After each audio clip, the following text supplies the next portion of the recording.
আকাশ থেকে কোনো একটা গুলি হয়তো বা আমার প্রিয় সময় লাগে কেড়ে নিতে পারে। বাসার ছাদে আমি আমার সন্তানকে নিয়ে যাওয়ার সাহস পাইনি। এটা বাংলাদেশ হতে পারে না, যেখানে আমি আমার সন্তানকে নিয়ে ঘরের সামনে আমরা হাঁটতে পারি না। বয়স 3 বছর 9 মাস।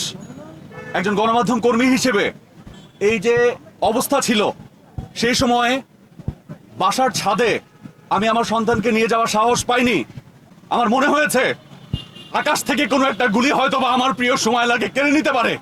এটা বাংলাদেশ হতে পারে না, যেখানে আমি আমার সন্তানকে নিয়ে ঘরের সামনে আমরা হাঁটতে পারি না। আজকে হয়তো বা অন্য কারো সন্তান গেছে। এখানে যারা উপস্থিত আছেন তারা কেউ বলতে পারেন না আপনার পরিবারের কোনো সদস্যের গায়ে ওই একটা বুলেট এসে ছিন্ন ভিন্ন করে দিবে না। এই বাংলাদেশ পাওয়ার জন্যে সম্ভবত 30 লক্ষ প্রাণ 1971 সালে যায়নি। এই বাংলাদেশের স্বপ্ন কেউ দেখেনি। যারা রাস্তায় বের হয়েছে, পড়ার টেবিলে বসেছে, জানালার কাজ দিয়ে গুলি এসে এসে পড়ার টেবিলে বসা ওই শিক্ষার্থীকে দুনিয়া থেকে বিদায় করে দিয়েছে। এটার নামই কি বাংলাদেশ? আমার প্রশ্ন 18 কোটি বাঙালির কাছে।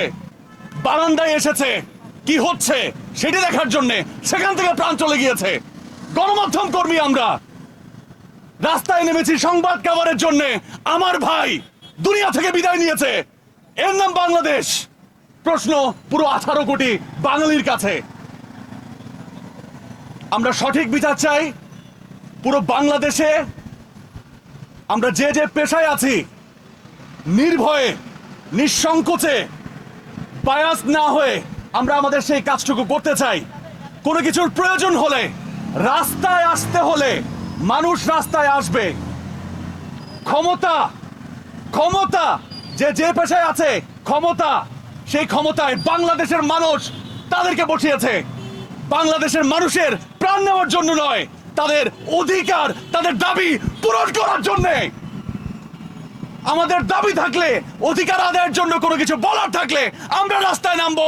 সেটির সেফটি সিকিউরিটি যারাই ক্ষমতায় থাকবেন তাদেরকে দিতে হবে।